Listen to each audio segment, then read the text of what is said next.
Winning streak of 1 comes to an end.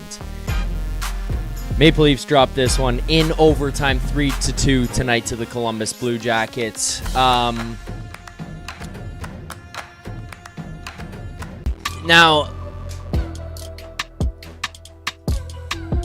I don't know how that just been back up there, but I know that I'm usually the guy who's negative, and you guys are looking at and saying, you're going to look at me tonight and say, are you serious? You're the guy who's coming on here with negativity, even in seasons past.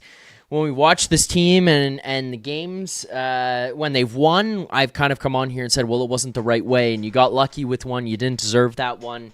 Shouldn't have happened, and kind of pointed out negatives. And I know that a lot of times people have come on here and said, what are you doing? We got 2 points. Let's just be happy.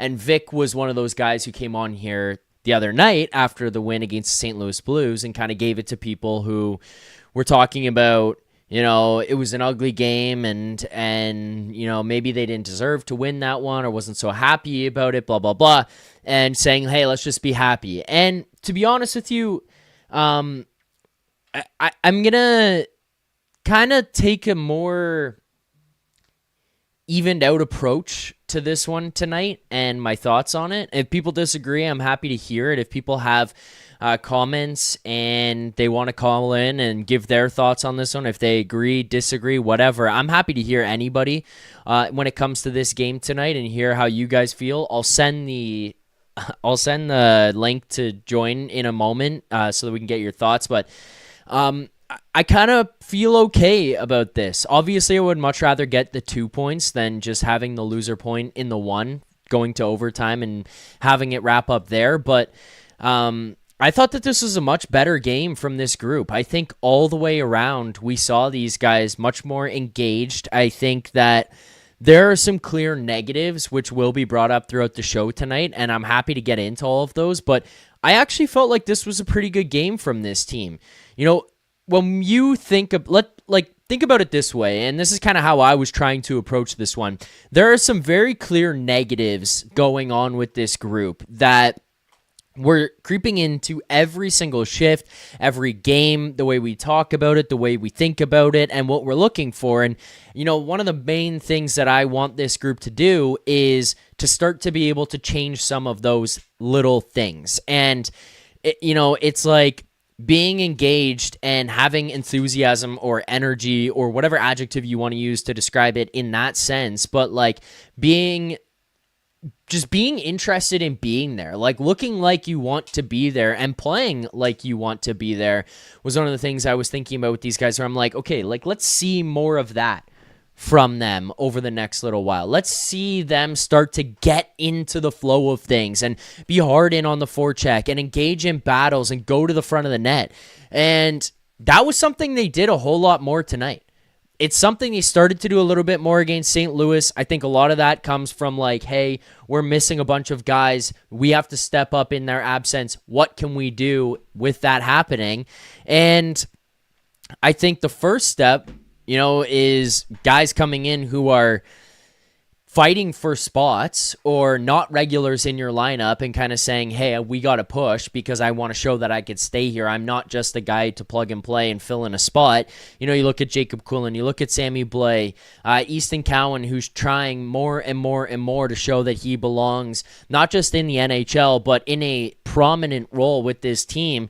This is another positive game for him, but it's like those kinds of guys bringing you energy. Troy Stecher getting claimed off waivers from Edmonton, coming here. He's been a breath of fresh air.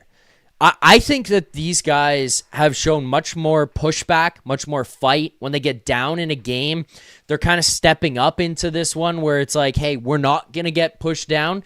I thought they played probably the best 20 minutes they've played of the season in that first 20, in the first period there.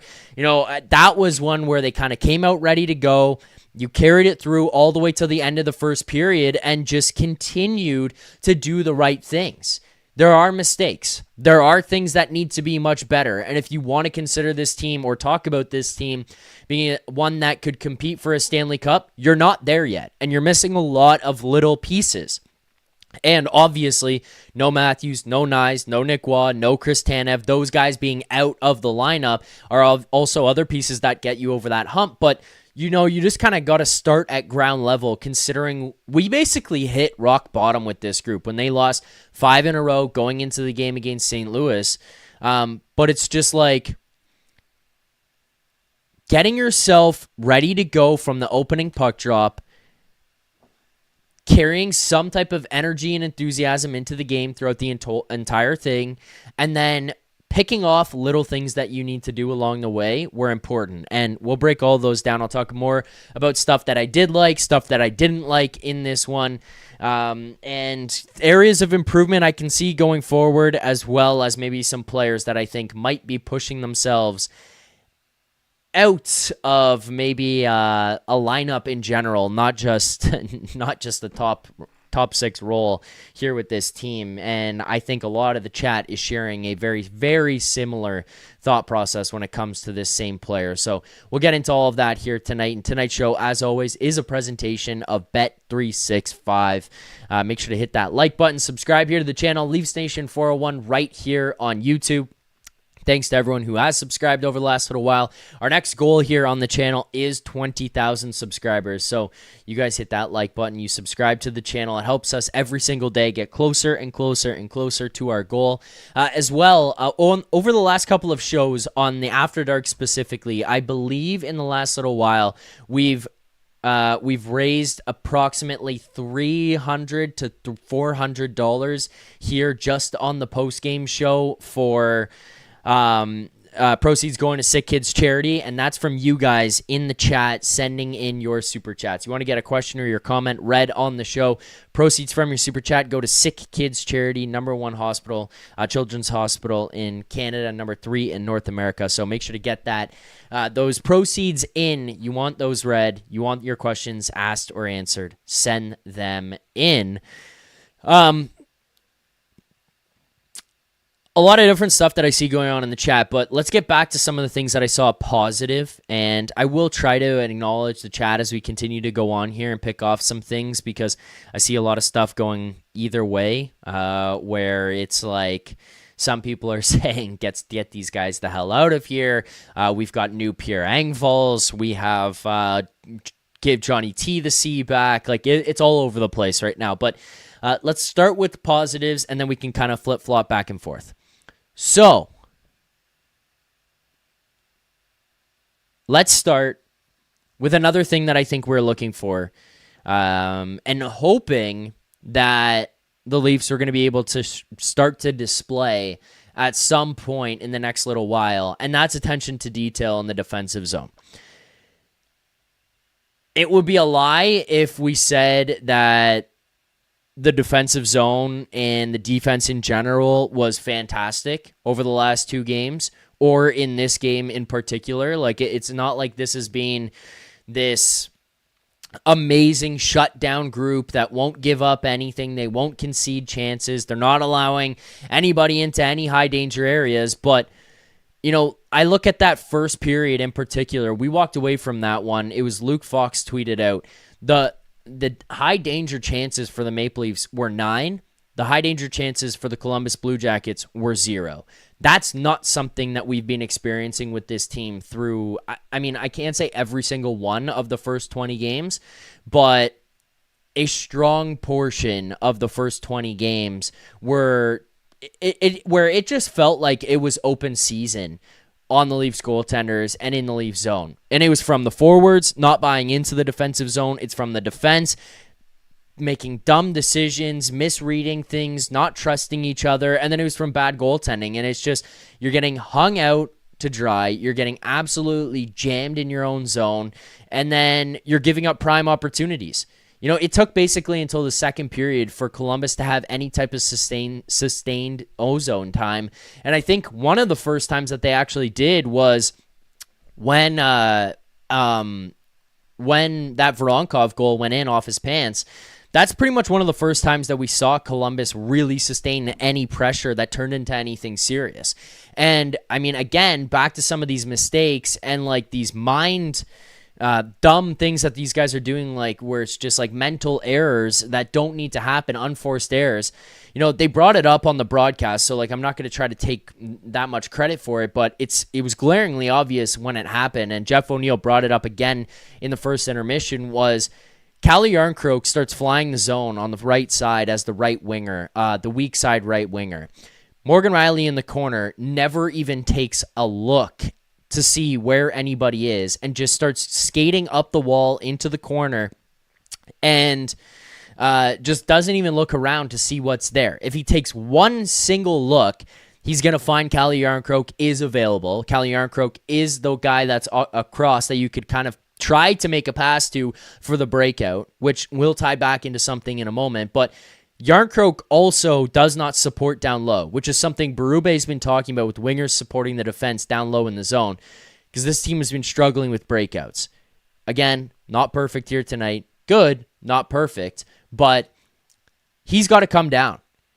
Jarnkrok comes down to support this. Pass comes from Morgan Rielly in the corner. You're out of the zone. Instead, Morgan Rielly decides he's going to skate up the wall, forces a pass up the wall to nobody effectively. I mean, Tavares is there. William Nylander is there on the wall, but they're also undercover. You've got a defenseman right up the wall ready to pinch on them. You had pressure coming on Morgan Rielly in the corner, and you had another Blue Jackets player already pinching over towards the wall. So when you look at it, you've got Morgan Rielly, John Tavares, William Nylander all like this far apart up the wall in a vertical line, and Morgan Rielly's firing it up the wall. If he takes one look across, he's seeing that Calle Jarnkrok is there. It might be a little bit of a risky one, hence why I think Calle Jarnkrok has to come down to support him, but he decides, I'm not making that pass. He goes up the wall into traffic. It turns over, and now it's back in your zone. And that's where that one, like the first noticeable, shift of sustained pressure comes from. A dumb play that doesn't need to happen from a failed breakout, which you've been really struggling with all season long. Like, this team has not being in a very good position when it comes to breaking the puck out cleanly, getting pucks up ice, which comes back to the whole puck-moving defenseman thing, but that's Morgan Rielly, who should be one that's able to do that. You're not able to get out of the zone cleanly, into transition cleanly, and then they've never been good through the neutral zone this season. This has been the first time this year where that started to change. And then the one shift that you revert back to, like, bad, dumb play without taking a look, having some awareness for who's available, who you can hit to break out, it turns into a turnover and it turns into sustained pressure. So my point being, to kind of go back to the beginning of all of this, is unnecessary turnover that leads to kind of the first amount of sustained pressure that you had given up all night and the first real dangerous chances that you had given up all night. And if you had just held off of making that play up the wall, you're looking even further into the second period before you're giving up any kinds of chances of like that. So it was a noticeable night where it's like, hey, we're not just the Autobahn through the neutral zone. It's really easy to get into our zone, attack, and then once you get into our zone, it's really easy to sustain that type of pressure. They even were able to snuff a lot of stuff out when it came to defending in their own zone throughout most of that first period, throughout most of the second period, throughout most of the third period. Columbus did find a way to turn it on. You know, that second period, around 12 minutes left in the second period, through to about 6.5 minutes left in the second period, was a sleepy portion of the game for the Maple Leafs, where it felt like Columbus in that period of time really sustained a lot of pressure that was, I don't want to say high danger, but it was just like, okay, now we are on our heels a little bit. They were bringing it. They were pushing pace, and they were kind of putting it to the Maple Leafs, where they were kind of sitting there being like, we got to get this fucking thing out. We got to turn it up ice. We got to clean things up here. But, I mean, until that point, you know, I thought they played much better defensively. I thought they were much better in their own zone, and I thought that they cleaned things up a lot. So that was a positive sign. That was a really, really positive sign to me that the defensive zone was more cleaned up. The other thing that I think was nice to see from this group was the defensive zone, not just the defensive zone, but the transition game. still needs work, and notably breakouts need work. I mean, even looking into the third period and overtime, there's a few times, or leading into the overtime, there's a few opportunities that the Leafs had where if they maybe don't throw a hand grenade to a guy 5 feet away and just start playing hot potato with the thing, maybe you're looking at a chance on a break out of the zone that can turn into something dangerous. But a couple times it's like, I don't want this puck. I don't want this puck. Dish it off to you 5 feet away from me. What the fuck am I going to do with this puck? I'm under attack. And now they're flipping things out into the neutral zone and just giving it back to Columbus. It happened a couple of times where they would just kind of sail it back out there and turn it over, and then it would come back in. Or it would happen where they would be like forcing a pass to a guy up the wall that would just turn into nothing. And you're effectively looking at it being like, well, why did you make that pass in the first place? That was not a guy you needed to give the puck to. That was not a guy who was in a good position to be able to receive that puck and get out of the zone with it. So what are we doing with that? It's just like an unnecessary panic play that doesn't need to happen in those situations. It just doesn't. And then it puts you in a bad spot. It puts you in a bad spot. But I would say for the most part, these guys tonight did a much better job of managing the puck, moving the puck up ice in transition, breaking things out. Again, as I said, there were situations where you needed to be much better, but they did a whole lot more. And I don't know. It's just like you're moving in the right direction in terms of what you're looking for. You're just moving in the right direction, which I think for a Thursday night game against the Columbus Blue Jackets where you're missing a lot of guys, solid place to be. Solid place to look at and say, process is in the right direction. Who is this David Pfeffer guy in the fucking chat right now? David P. Pfeffer is having himself a field day. The most irrelevant franchise in professional sports, according to Bill Simmons. And David P. Pfeffer wins one game, and all of a sudden he's coming here and swinging his dick around in the chat like he's some hotshot because the Columbus Blue Jackets won one game. David P. Pfeffer. I mean, kudos to you. The Blue Jackets have the Leafs number, I guess, but here's a chat. TW Kozak, HS9BO. Leafs lose, Panthers win 1-0. Only 2 more games until American Thanksgiving. Saturday at Montreal, Wednesday, November 26th at Columbus. Playoffs, you decide. No spin, just reality. What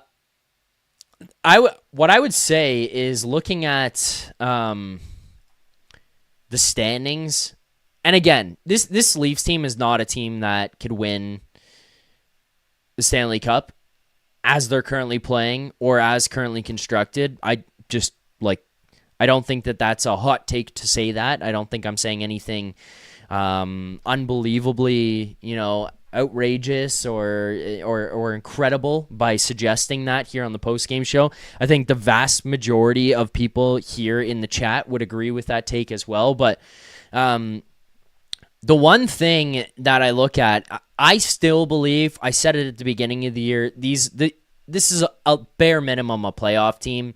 They have to figure out how to play the right way, which I think tonight was much more in that right direction, where you were doing the right things, you bought in, you battled. That kind of stuff goes a long way, and if you can continue to do that, then yeah, you're in the right spot. If you play against Montreal on Saturday night and you throw that all out the window, then yeah, start over. Like it's fucking nothing. Like there's nothing there. But again, like the Eastern Conference is so open. The Maple Leafs have 21 points right now, and the Florida Panthers, who are in third place in the Atlantic Division, have 23. Like, the Blue Jackets, the Capitals, the Penguins, who are the teams that you're pretty much looking at in that wild card spot, have 24 points right now. The Boston Bruins, who are in second in the Atlantic, have 24 points. And then you go down to the bottom of the Eastern Conference, let alone the Atlantic. The Eastern Conference, the Maple Leafs 21, Rangers 22, Sens 22, Lightning 22, Canadiens 23. Like, the Habs are on a 5-game losing streak right now with, like, fall from grace. This is a team that, every time you go on social media, the Sens and the Habs are sitting here talking about how amazing their teams are and how much better they are than the Leafs. The Leafs are still finding ways to grab points.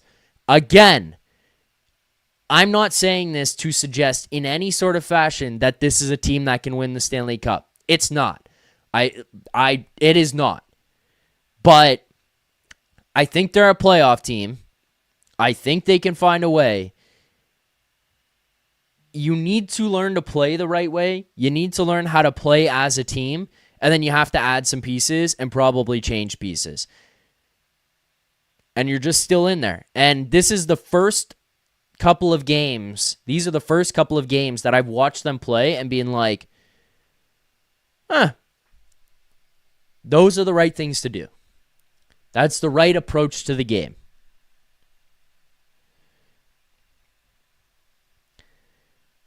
Couple guys that probably need to go if we want to get to the negative side before I open up the phone lines here. Morgan Rielly's putting up a lot of points this season. If you really want to change things, I think you got to start to see what you could do about Morgan Rielly. I talked about that breakout goal. Or one where he tried to break it out, I should say, and then it turns back. Columbus sustains pressure. They create a chance. Next thing you know, you're down in the game, and Columbus starts rolling. That's the first one, and it's not the only one. Domi had, that's the other guy. Morgan Rielly had a couple of crappy plays here in this game tonight. The other one came from the other Columbus goal before you got to overtime, and that was him standing still, flat-footed at the blue line, 5 feet inside. Late in a shift, gets caught out there.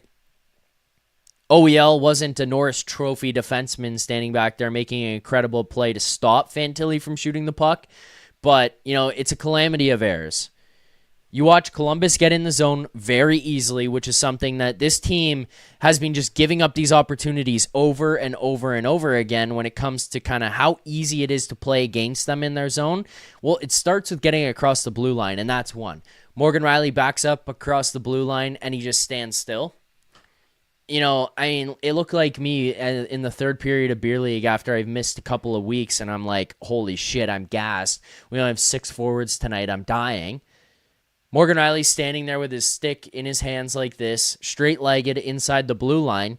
Columbus comes in across the line. They take 2 steps inside. Morgan Rielly just goes like that and fishes. It's an insane visual, too, when you watch it, because there's a defenseman standing 4 feet inside the blue line. There's 2 Blue Jackets around him, and he's looking like this. Sticks in front of him, staring between his legs, looking at the ground, going, oh shit, how did that puck get through there? Next thing you know, Fantilli walks in, kind of toe drag release, and rips one past Woll. Now, I think OEL probably could have played that more aggressively after that goes through, but the other thing that I look at there is he's probably trusting Morgan Rielly to do his job, so he's not jumping all the way across the ice.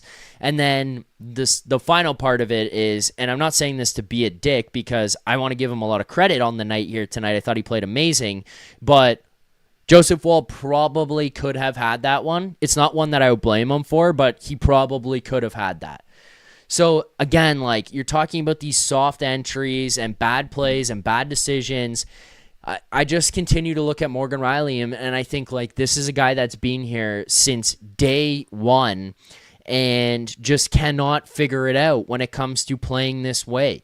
He's putting up points, which is a net positive, but I've had enough, to be honest, of the entire conversation about you need to find a guy for Morgan Rielly.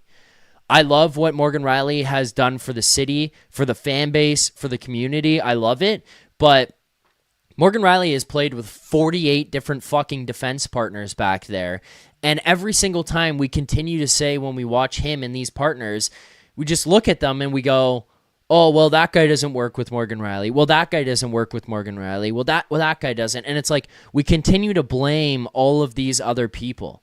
You know, there's that saying where it's like everybody knows like one asshole in the room, and if you don't, it's probably you. I mean, in this situation, everybody knows somebody who's bad with their defense partner, and if you go through 38 different defense partners, at some point you probably have to stop looking at the defense partners and realize that it's Morgan Rielly who's the guy who's having a tough time. Like, we just continue to cycle through. I tried to have as much patience with the guy as I possibly could, where it's like he's putting up points. You've got to respect the fact that he's out there hustling. He's trying. He's working. He seemed to be figuring out Berube's system a whole lot better, but we just continue to look at partner after partner after partner after partner after partner after partner that plays with Morgan Rielly, and it's like, well, this partner doesn't work. This partner doesn't work. No. Morgan Rielly does not work. And I think if you want to take the next step, we got to stop hanging on to what Morgan Rielly has been and what he represents and make a fucking hard decision.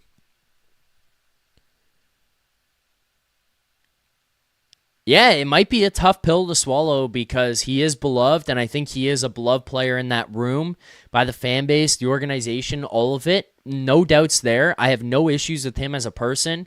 Also somebody that, you know, like when I was watching as a kid, Morgan Rielly's a guy who comes in here in his young years, and it's like I'm watching this guy being like, wow, that's amazing. And he's been a Maple Leaf for, you know, a long, long, long time. But at some point, it might just be time to call it quits on a guy.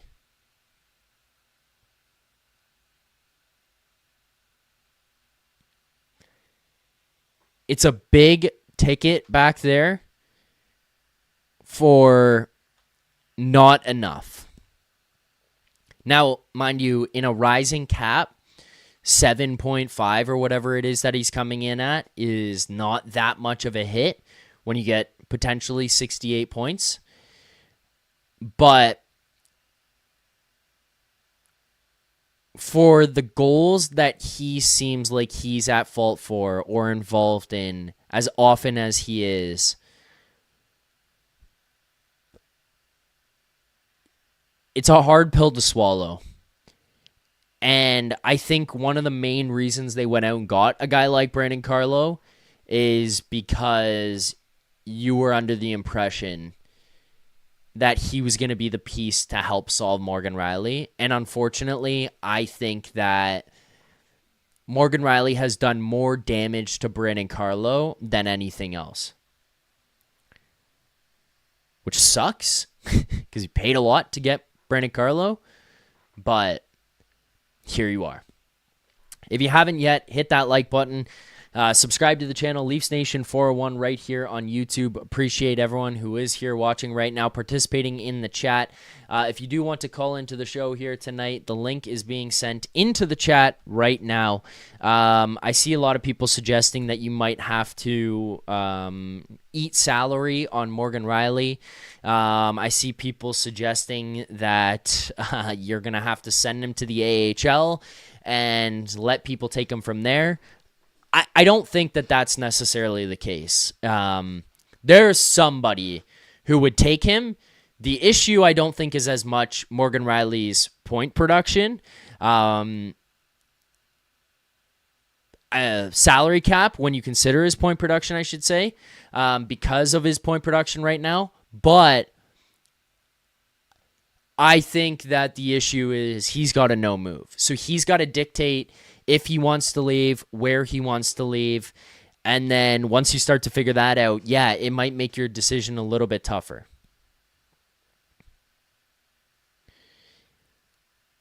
AAAMM401210 says, watch the Raptors, and also says, the truth hurts. Okay. All right, let's get to our first caller of the night. standing by. I've seen a bunch of people here in the chat asking to call in. So if you want to call in, the link is in the chat for you to click on. But first caller of the night, let's welcome to the show, I believe maybe here for the first time, HP, do we got you? HP. Do we have you, HP? Hello, HP. I see some audio moving there, and then it's disappeared, so maybe not. But if we get HP on the line as HP just left, then we'll figure it out. If anybody else wants to call in, link is pinned to the top of the chat there. As well, every set of 50 likes here on the postgame show, we do the smelling salts, so make sure to hit that like button. Leaf Station 401 right here on YouTube. The Leaf Station After Dark, wherever you find your podcasts.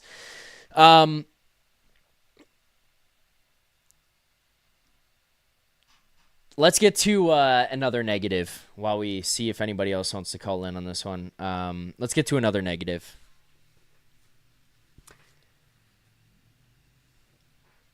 Max Domi.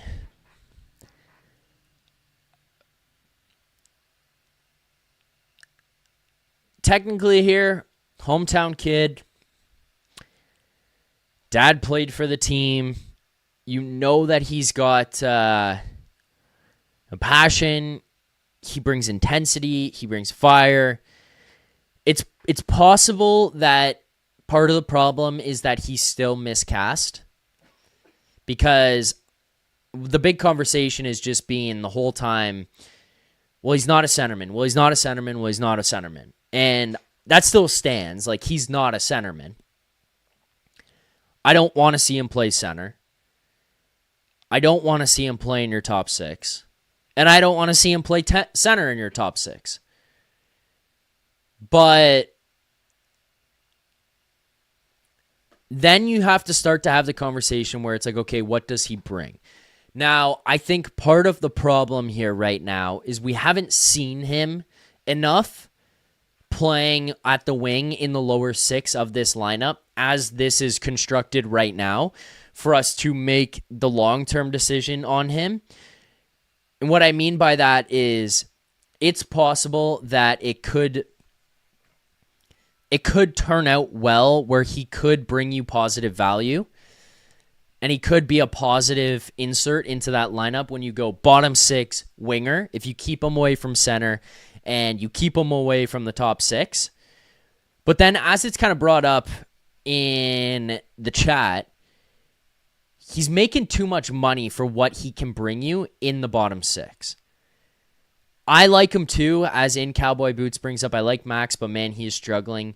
He does just look like he's trying too hard, and he's struggling way too much out there right now. Like, he looks like he's not able to kind of get things on track. He's not able to kind of get comfortable within the game, within the system. He's just doing way, way, way too much, and it's causing problems for him, for his line mates, and, you know, again, like, you're not going to have McMahon, Robertson, and Domi as your second line all year. When Matthews and Knies are healthy and they come back, that helps. When Nick Waugh comes back, that helps. And I think you're starting to see that you can get a reliable centerman out of Jacob Quillan. You're starting to see that you can get a lot of minutes and a lot of use out of a guy like Easton Cowan. But where does Max Domi fit into all of this?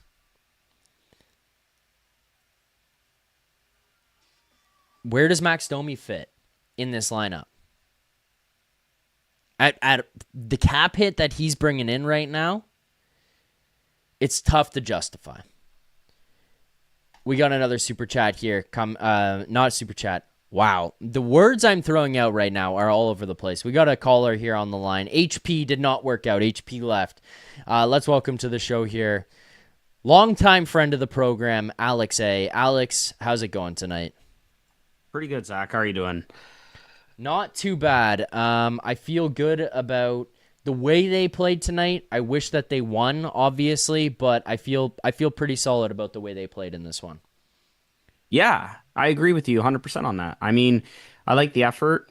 I think it was better. It wasn't, we didn't get smoked or anything. Columbus isn't a bad offensive team. I don't think, as we saw, Fantilli is nasty, Yeah, that's especially actually against the another good Leafs, point. right? Sorry to So cut you yeah, off, Alex. That's a you're good good. point. You're Like good. they're a very I'll let you continue. They're a very offensive team, and they were able to hold Columbus here tonight to 3 goals. Obviously, the overtime goal there, but for the most part until late in the game when all of a sudden it felt like it started to open up, and those the power play opportunity that you gave to Columbus late in the game. I mean, it felt like there wasn't too many insane chances for the Blue Jackets tonight. It swung the opposite way towards the end of the game, I'll give you that, and I think overtime was a big moment for some of those chances for the Blue Jackets. But outside of that, I thought that the Leafs played them pretty well tonight. Yeah, no, for sure. I mean, there was some because of the kind of lineup we had, and obviously a lot of guys injured. It was nice to see Laughton back. I thought he had a pretty good game. I liked his Yeah. game. And what do I call it? Like Cowan, I thought he was flying all night. He was intense. He got the assist on Tavares' goal, which was nice. I won't take away the credit from that goal, but the fact is, I noticed him even before that, and I thought he just for a young player, it was a positive thing to see. And, I hope he can keep that kind of momentum going. I'm not expecting him to be logging 20 minutes every night, let's be honest. But Yeah, with the opportunity is a good thing for his development, I guess, right? So I'll take it where I exactly. can. Yeah, I'm with you. That's the other thing. Let's go to the positive side there and pick up on that with Easton Cowan. Um, I thought that he was very effective. And one thing that I'm noticing more and more out of him each time he goes out on the ice and the more minutes he gets is it feels like his maturity and his hockey IQ is continuing to build. He already had a high hockey IQ and he had a high skill set, but you need to figure out how to use that at the NHL level with the NHL speed because one of the things that we've heard a lot about and have got to hear a lot about from former and current NHL players is that the NHL is a lot faster than junior hockey, obviously. Like that's a glaringly obvious statement. But the difference between that is that in the OHL, in college hockey, in whatever, you can play at full speed all the time. And if you're one of the best players, you can get away with it, right? Like get away with it is maybe the wrong way to put it. You can take over and just continue to dominate that way and just not have it bite you in the ass ever because you're going at full speed. In the NHL, you need to sometimes not be full speed. And I'm not talking about being lazy and not back checking and saying, fuck it, I'm not going into a corner, I'm not chasing somebody back or whatever. But you need to figure out at what times do you use your speed, at what times do you need to slow the game down. And it feels like you can kind of see Cowan doing that here now, making better decisions with the puck, how quickly he's thinking the game and executing on those at the same time with the speed around him. Like, it just feels like every time he goes out there, he's making better decisions. He's possessing the puck better. He's, making more things happen. And I mean, on top of that, the battle that you're seeing out of this guy, like the power play opportunity they had, Alex, in the first period was a lot to do with Easton Cowan. How many times do we see this team in years past where they get a shot, a rebound opportunity comes out, or a guy on the other team breaks up a pass, it doesn't go through clean, and all 5 guys on the ice are kind of like, I would like to get that puck, but like, you're closer, so you're probably going to get it. I'll go start skating back towards my own end so we can break out again. And Cowan's looking at those pucks, and he's like, fuck that. We're keeping this thing in. Chasing down rebounds, chasing down broken up plays, broken up passes, loose pucks. Like, he was hunting things down. He looked hungry. He looks physical out there, which is awesome to see out of a guy who's not very big. Like, I was very impressed with Easton Cowan here yet again tonight, and I think this guy just continues to prove not only does he belong in the NHL, Alex, this is a guy who deserves to be in the top 6 potentially when Matthews and Knies come back here as well. Yeah, no, I agree 100%. I think what you mentioned is perfect. Like the way you said that, obviously the NHL, OHL are way different games when it comes to speed. But the biggest thing, like you pointed out, is him noticing like when to use his speed and when to slow the game down. Because a lot of if you look at the elite players, they really don't always move at a million miles per hour. They're slowing the game down. That's controlling the game. As quick as a guy like McDavid is, he slows the game down when he's not McDavid, but I'm just pointing out like an example of like a player that'll slow the game down, right? Even though he's Yeah. crazy quick, right? So, and a guy like JT, like JT's for a good player for I think Cowan to learn off of and play with. I've liked him with JT when he's gotten his shifts, and I think they could complement each other with their kind of play styles. And I think JT's just a good guy to mentor from, in my opinion. I'm going to, I agree with you 100%. I don't have too much to add to that. I do agree with you there, Alex. I'm going to throw something out. Mm-hmm. And I want to know if you where you're at on this, but I saw a comment in the chat, and I want to bring it up because I felt vindicated watching him here tonight. Return from this injury for the second time this season, return from injury, and play the way that he did in this one. And I want to know where the chat is at, what everybody else in the chat thinks, and you here, Alex, while you're on the phone with me. But Two Guns Tupac said, Zach, I finally saw why you were hyping up Laughton. He does a lot of good on the ice. Alex, I felt tonight watching Scott Laughton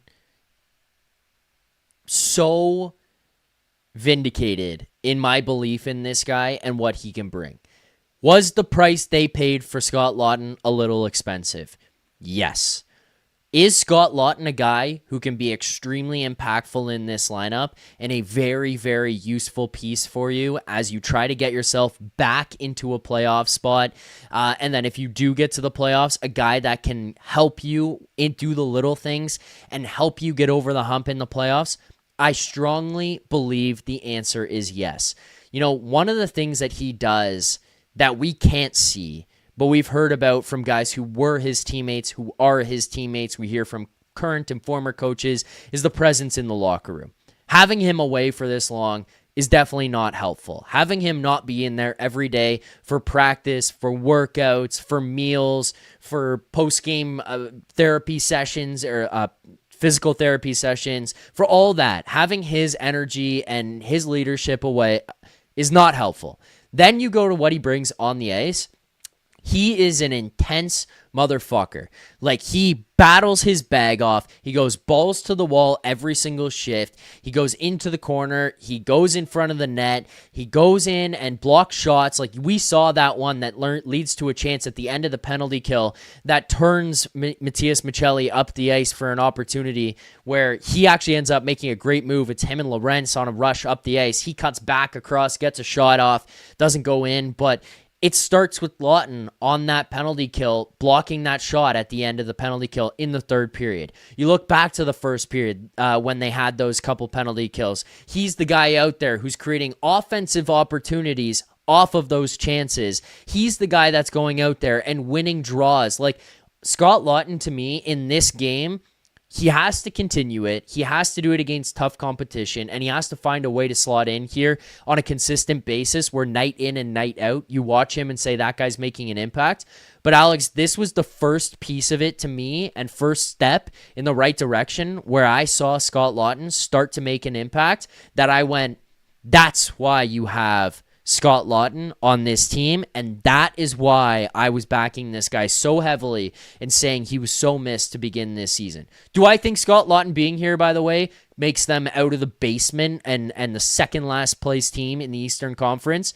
I don't think it swings them to being the Detroit Red Wings and leading the Atlantic Division. Like, that's not what I'm trying to get at here. But do I think he's probably getting them a couple more points and avoiding some of that dark cloud, the negativity that was surrounding these guys, where they looked fucking miserable showing up to the arena every single day? I do.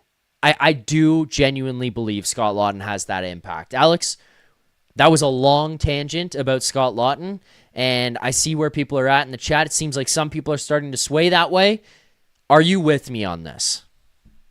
Yeah, 100%. I'm with you on it. Me and my dad have talked about Laughton before. My dad was very high on him coming in. Obviously, the price, I think, It's obviously expensive. paid a little bit. But listen, but here's the thing. every team or most teams when they go to the trade deadline, you overpay for a guy at least a bit. So I don't think the sample size for Laughton is big enough where we can judge him so much. He wasn't a rental. He's what? He's got this season left. Is it just this one? I think, right? And I believe so, yeah. he's making like 1.5 million. So that's why you also paid a lot to get the retention. And if he could do what we're expecting him to do and bring energy and be a good defensive presence and all that, I don't see why people can complain. But I'm just saying it's a small sample size, but I'm hoping it could continue, like you mentioned, which I'm very optimistic with him. So it would be great to Yeah. see. You never know. He could get more opportunity. You never know, right? Depending when the lineup is healthier. You never know. He could get some shifts maybe on the third line or even shoot maybe in the second line. You never know, right? To get some energy or something. Sure. You never know. Depends how Berube wants to deploy him. So yeah, I think I like him. I like the player, and I just hope he can keep that up because if he can keep that up, that's just a really solid piece to have throughout your lineup for sure. Yeah, and I mean, you look at the minutes that were dispersed here tonight. There was an obvious lack of trust with Jacob Quillan, Dakota Joshua. Dakota Joshua plays 9 minutes and 25 seconds. Quillan plays 8 minutes and 19, but that means other guys have to step up and take that ice time. Michelli also, by the way, played 12 minutes and 15 seconds. A minute of that ice time does come on the power play, to which Joshua does not get power play time. He did not, mind you, get 1 minute and 10 seconds of shorthanded time. But Quillan did not get any power play or penalty kill time himself. To which, by the way, just a quick note, like I know he didn't stand out tonight, and I'm not going to go off on something here about Quillan, but I think he could probably give you more than 8 minutes and 19 seconds. I don't think he's a net negative for you out there. But anyways, you look at Laughton. 17 minutes and 22 seconds. Easton Cowan, 20 minutes of time on ice tonight. Bounce around to different guys. Lorenz, 16 minutes and 27 seconds. Robertson, 15:46. To your point, Alex, like, if you have guys that are going like that, you can start to give them more time. Cowan picks up a couple minutes of power play time. He gets a couple opportunities up with the first line. But, looking at Scott Laughton and looking at that line and what they were able to do together, which, I mean, part of what worked is just that line, the combination of guys, first and foremost. But second, it gets Cowan going into the game. Now, all of a sudden, you can move him up. You can take Calle Yarncroke out and move him down the lineup, and you can move Easton Cowan up. But, it allowed them to move things around, and then you see minutes dropping down for Yarncroke, who plays 14:53. For Max Domi, who ends up playing 16 minutes. Bobby McMahon, who plays 15. Nick Robertson, who plays 15:46. Like, if you start getting guys going like that, you can feel comfortable moving them up and playing them more minutes. And I think we saw that from Berube tonight because Laughton, Lorenz, and Cowan, they looked reliable, they looked intense, and they looked like they brought energy. And I see Dyslexic in the chat, by the way, saying Laughton has 2 goals, 2 assists in 24 games as a Leaf and is -3. Ha ha. Laughton is the first guy to tell you he did not play that well last year. And he did. It took him a while to get going. And Rosie talked about it on this show, on this channel, numerous times. Scott Laughton felt like he was doing too much and didn't acclimate to the team very well when he got here. It happened through the end of the regular season and into playoffs. And he's the first guy to admit that that's the case. But you got him for another year. If all he was here for was last year's run, yeah, it's a horrible fucking trade. He's here for another year. You've got another year of retention on him, as you mentioned, Alex. You've got an opportunity to see what this guy could be. He's not here to be a point-per-game guy. He's here to be a really, really good bottom 6 player, and I think that's what he can do with this team. Yeah, no, 100%. I mean, yeah, like they're saying in the chat, and I'm reading it too, and they're like, "Oh, you Chat's a paid dark first place. for third line center." I'm gonna say one thing. Look how many teams in the league at the trade deadline have traded for third line players and actually given a first round pick. I don't know why it's just because it's the Leafs that it's under a microscope and all that. And I'm not like I said, he hasn't played amazing, especially last year, right? We've talked about that, but Yeah. like people are acting like it's only Toronto that gives a first for third line players or fourth line players. It happens. Go look at what Tampa gave for Tanner Jeannot years ago. Remember that Go trade? look at what Colorado gave for Brock Nelson last year. There you go. Yeah, that's another one. So It's just because it's the Leafs. I'm just pointing it out. I just thought that was funny. Everyone probably wants like Kerfoot back or some crap like that. I'm sick of like all these. I don't even want to get started with it. I don't want to get on with the chat. But like seriously, that's the kind of thing I just thought of. I'm like, yeah, like it's normal. It happens. You don't always hit on 100% of the trades you make, but there's still time for this trade. It's not. It wasn't a Yep. rental like we said. So let's uh let's hopefully get some strides in the right direction, and hopefully we can build off some of tonight and actually take a win next game against Montreal, because I do not want to lose to the Habs, that's for sure. I definitely don't want to Yeah. lose to them. So, and Well, yeah. yeah, and I mean, like, look, too, part of that game on Saturday that we're looking at here, and it's too bad you don't get 2 points tonight, because 2 points would have tied you with the Rangers, tied you with the Sens. It would have put you 1 point back in the Habs, which would have made Saturday's game a whole lot more fun, because, Alex, the Habs are on a skid right now. They have a -7 goal differential. They've lost 5 in a row. They're 2 points up on the Leafs.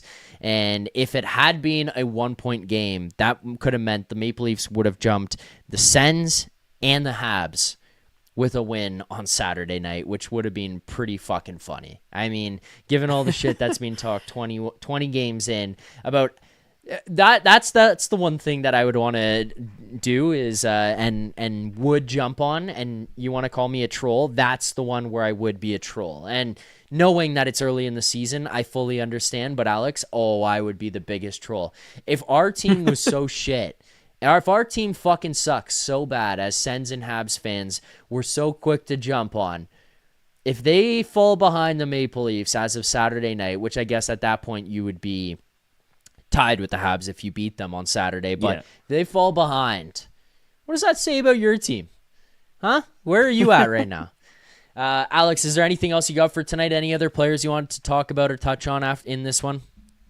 Uh, the only other guy I'd really say is I've still liked Nick Robertson's game. I don't think Yeah. he got on the score sheet, but his intensity and yeah, I like the player, as you know, and I just hope he can continue to keep his intensity. Obviously, he's not going to get a point every game. That's not how it works. I mean, he has been on a streak, but I do like his intensity. I do think he was effective tonight. I'm not saying he was one of the top players, but he was effective. I noticed him. I liked his energy, and I think he still is fully deserved of being in that top six. So when everyone's healthy, I would personally keep him up there, and I Yeah. think Berube will. But I guess we will see. But yeah, I've liked his game, and we already talked about the rest of the guys. I think there were some positives to take from tonight. So hopefully we can Yeah. take some momentum in and beat the Habs, because, like I said, we do not want to lose those guys. And the situation you mentioned would be great to be closer to them and be able to talk a little bit more on Twitter. It's true. Alex, I appreciate you. Thank you for calling in here tonight. If you're around on Saturday, you call back in. I'm happy to hear from you again, win or lose against the Montreal Canadiens. So again, appreciate the call. Happy to hear from you as always, and hope to hear from you again soon. Thanks, Zach. I'll be here Saturday. Appreciate it. There you go. Alex A jumping on to help break this one down. We've got a couple more people lined up in the queue, so we'll get to some of those. But before we do, just a quick note. We hit 50 likes on the post game. Every set of 50 likes means smelling salts. So that means we got to do our first set. If you guys get us to 100 here, which we're not too far away, we will do another set of smelling salts. As well, just a quick note to people.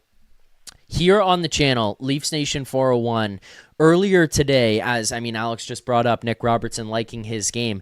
Nick Alberga sat down with Nick Robertson to talk about Nick Robertson, and the full interview is here on the channel. The more that this channel continues to grow, with you guys liking, subscribing, commenting, taking part, downloading the podcast, all of that, it helps us get these opportunities to continue to bring more content to you guys. It's just a cycle. The better content we get, the more you guys like that kind of stuff, the more you guys subscribe, then the more opportunities we can get to bring you that stuff. It's nice. It goes back and forth. So keep liking, keep subscribing here to the channel. Make sure after the show here today, you go check out Nick Alberga's sit-down interview, one-on-one exclusive with Nick Robertson. Thanks for the 50 likes. Appreciate it. Here's the smelling salts. Oh, man. Okay. There's the smelling salts. Crick Comenda, can Zack do a shot every game? Or every 50 likes instead of the smelling salts? No. That would be a dark, dark, dark place, because that, I think, would put you guys in a rabbit hole of liking the stream. That would be a slippery slope to go down. Before I get to the next caller here, just quickly, Super Chat. Again, reminder, proceeds from our Super Chat do go to SickKids charity. So thank you guys for liking, subscribing, as always. But 2 Super Chats. First, Jetski 23D. What are we doing in OT with Domi on the blue? Yeah, look, Craig Berube, I think, has made, and I don't know if it's necessarily his decision solely. He is the guy overseeing the bench, so it's got to come down to him at the end of the day. It's got to be the one that you look at, but he made some good decisions, or whoever's running the forward selection out there made some good decisions tonight. You see Easton Cowan's going. All of a sudden, you're getting him out there for 20. You're playing him with the first line. He gets the assist, and a beautiful, beautiful assist on that goal to John Tavares. But it's like, you make some good decisions. You realize some guys are going, some guys aren't. Dakota Joshua, Jacob Quillan have some ice time taken away. Calle Jarnkrok gets bumped off the first line. You're knocking down Bobby McMahon, Nick Robertson, and Max Domi because I don't think they were playing that great. You're elevating guys like Lorenz, like Laughton. Cowan was in that mix with guys who were getting moved up the lineup and getting more chances. We just continue to look at piece after piece that was like, hey, that's the right spot. That's the right guys to have out there. And then you get to overtime, and I watch Max Domi come over the boards. I watch Nick Robertson come over the boards, and I'm going, I love Nick Robertson. I got no problem with him being out there, but I'm not putting him out there with Max Domi. And to be quite honest with you, I'm not putting Max Domi out there unless I've got a guy who's extremely reliable to go beside him. Like, I just would not be putting yourself in a situation where you have Nick Robertson, who's worked a lot on his defensive game, but still isn't unbelievable. And then you've got Max Domi alongside of him, who doesn't have a defensive game and seems to be struggling right now all the way around. I don't know if they thought, hey, here's a chance, a lot of open ice, go get creative. Maybe you can kind of score one or make a great play that can propel you in the right direction. But that was the wrong time, wrong place. And watching Max Domi just get absolutely burned back after making a bad pass in the offensive zone, it's like, those are the ones that don't help you. When you know, like, you can't make decisions based on the fan base, but that's one that, like, 99% of Leafs fans are sitting, watching, being like, why did Domi just come over the boards here? You had Easton Cowan. You had William Nylander, John Tavares. You had Laughton even at that point, Lorenz. Like, I'm looking at those guys, and it's not like they're the most offensively inclined players in the entire world, but you have a minute left in overtime. You're not going to another overtime. If this doesn't end in your favor, or one way or the other for that matter, it's going to a shootout. Like, you're not playing the next day. You're not in a playoff series where you have to worry maybe about the next game. Who the fuck cares? Like, play guys in those situations. Double shift a guy in that situation for 50 seconds. Get them out there.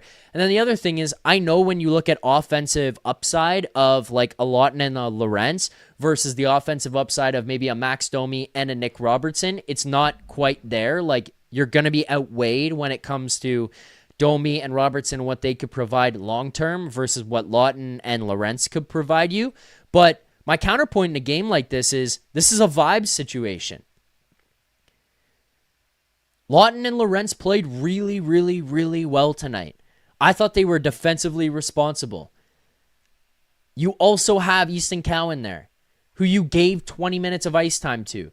You had Calle Jarnkrok, who, again, I don't think is the most offensively inclined player, but defensively responsible, or just he's responsible enough. He's like a trustworthy player that you know what you're going to get out of the guy. Max Domi goes out there, makes a bad decision, doesn't get back, doesn't get himself to the middle of the ice, gets beat, and Tillich scores the OT winner. And it's like, fuck, you got the point, but you could have had two. I agree that was just the wrong decision at the wrong time. I didn't like having Yarncroke on the first line to begin with, but they made the adjustment. So it's like, okay, how mad can I be? Like, they changed things up. Cowan played really well. Cowan, go. I didn't love the fact that Max Domi and Bobby McMahon were playing on your second line as your second line tonight. Some of that is just because you're a little bit fucked where you're shorthanded with some of these injuries, but they made adjustments. They got less ice time. You moved Laughton and Lorenz up. Like, there were a lot of good decisions, and then there was just one what the fuck moment where I'm sure if you look down at Nylander and JT and maybe Cowan, maybe they're sitting there and they're like, wow, I am tired. But at the same time, it's like a minute left in overtime. Find a way. Find a way. I agree, though. Jetski 23D. Michael here with the super chat. Last one before we get to the next caller. Zach, if you were the GM, your boss tells you otherwise, you get in playoffs or get a top 5 pick. Otherwise, you are fired. What are you going to do? I think you're getting in the playoffs at this group.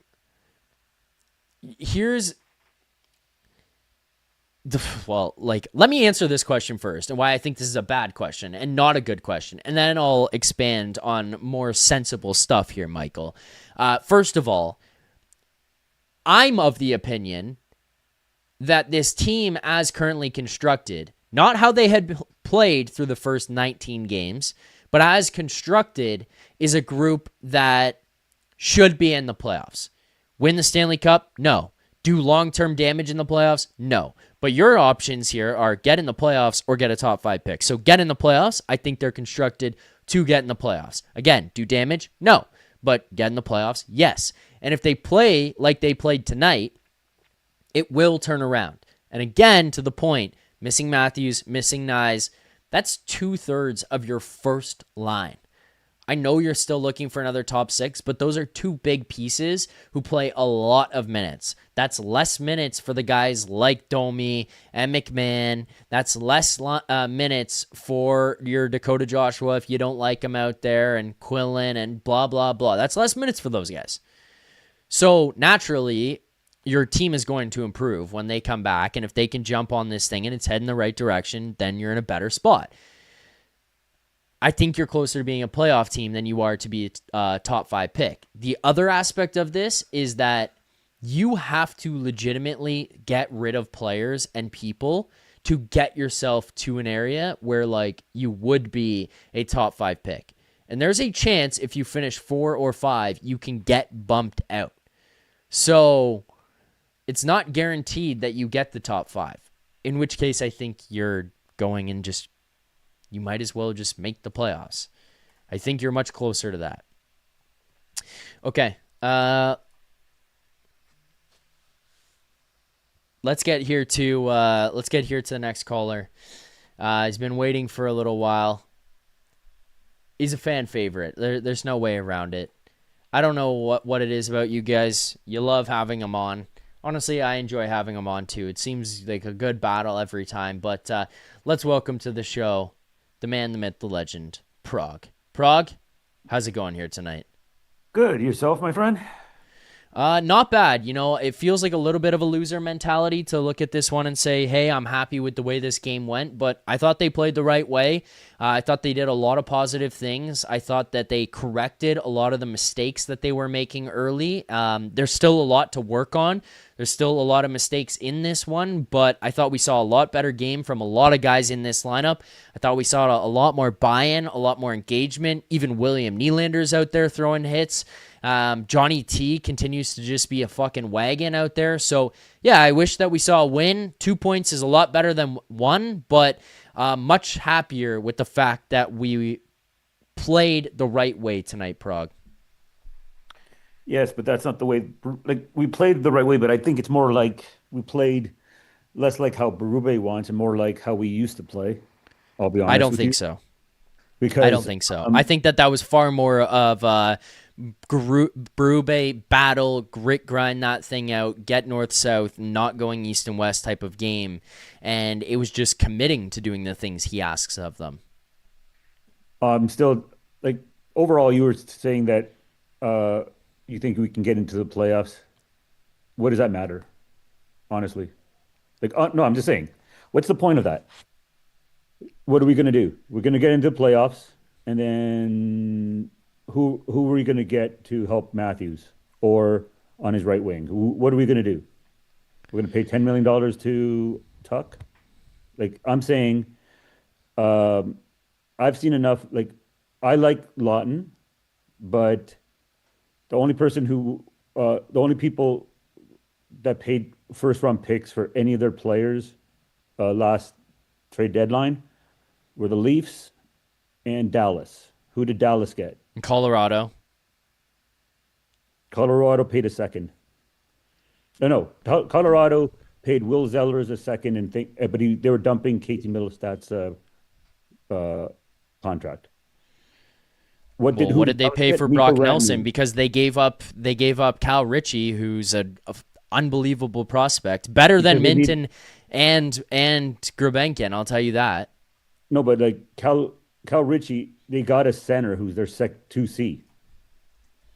Brock Nelson is their 2C No, currently, he's not. and their defensive C. Yes, he is. Last time I checked.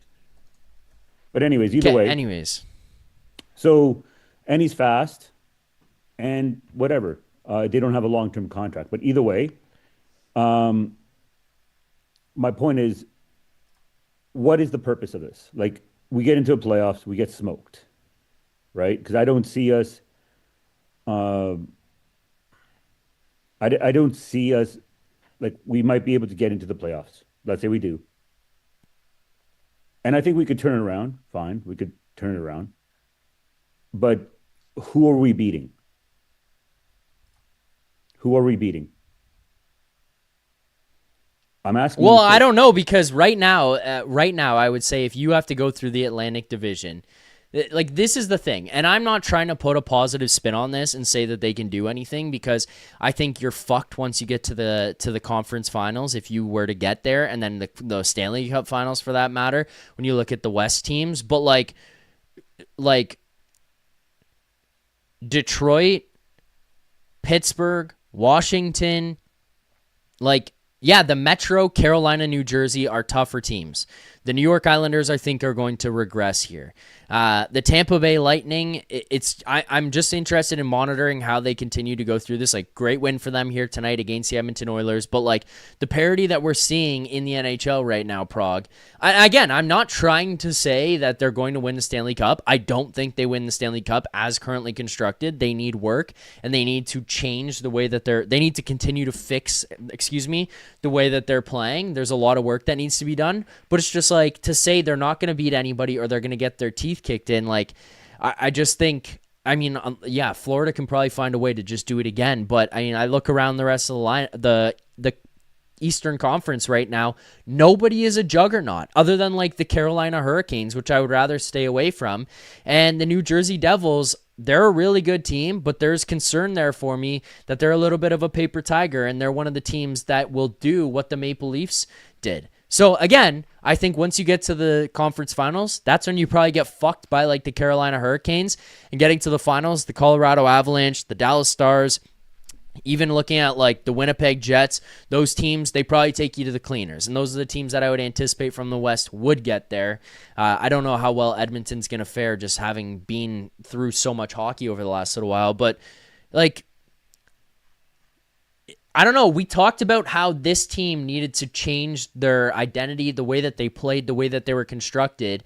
We're finally starting to see them play the right way, to which I disagree with you completely that this is how they used to play under Sheldon Keefe. I thought that they were much more physical. I thought that they were much more engaged in battles. It wasn't just let's skill our way around this. It was winning battles. It was puck retrievals. It was getting establishing a cycle game, I thought, tonight. But that's it Keith was way. great. It was That's not Keefe's the was that's not far the more. Berube way. Keefe's was Berube way is Keefe getting was caved east in. west. Keefe was east west and carrying the puck in the zone on possession. We saw a lot more tonight. Dump retrieval and getting pucks back off of rebounds and in battles. Like we saw them finding ways to get the puck back here tonight. This wasn't them like rebelling against the way Craig Berube wants them to play. Well, I'm not saying they were, but I'm just saying if you look at our possession, if you look at shots against. Yet last year was just basically a goalie tandem that killed. And we have good scorers. We still have good scorers. Even if you don't believe it, still outscoring what we did last year, I believe. I think we're still on that pace. But even so, and that's with all, like, everybody got injured in the last week. But even so, I'm saying I want to be careful. I want to look long term. I'm tired of these short term fixes, right? One thing I like is, yes, Carlo's got another year, and I like Laughton. I've never said I didn't like Laughton, but paying a first for Laughton, who we wanted for our 3C, but is basically a 4C, great. And he's a great room guy. I think he's an amazing person. Like, I love Laughton, right? But getting a fourth line player doesn't cost you a 1C. You know who was a third line player who cost a second, which turned into a first, but would be a first line player on the Leafs and any other team? Who? Marchand. He played third line, but he's a first or second line winger. Okay. Some of these Prague, I think, is so unfair to suggest, because how do you know that Toronto didn't offer that? Well, I'm not saying Marchand chose for Florida. I know that, but the thing Right. is, I'm not worried about So then that. that's not a fair comparison. And also that the is a way fair comparison. Marchand played all season long until he got to Florida was not a suggest like, it did not indicate that he was going to go to Florida and be able to do that. No, but my question is, like, I'm looking at several different things. Look, do we have the assets to trade off season, other than maybe getting Michelli for a fourth or third, whatever it was? Third turns into a second if he gets 50 points. And Joshua, I'm getting them long term because they're adjusting to the team, which is a wreck. So I'm not looking at them now. I'm giving them time, and I like both players, but I'm looking at, Mason Marchand. Yes, he wanted to go to a 0% tax, whatever state, but that was a third and a second, or third and a fourth, whatever it was. If we had picks, if we had players, then we could easily call up. Going for Laughton, thinking Laughton or Foligno or Ryan O'Reilly was the solution, or Plekanec or Brian Boyle. Wasting picks, not trading Bozak when we were never going to go to the Stanley Cup final in our second year. I can't believe you were talking about Bozak. Like, Bozak was not a. This is the problem with our management, is that I'm not talking about Bozak as the player. I'm talking about, you can recoup assets. Just like we had Barry, two right-handed shot defensemen that we didn't like, CC and Barry. People would still give us at least picks for them on the trade deadline. We didn't. We stood pat. I don't like him.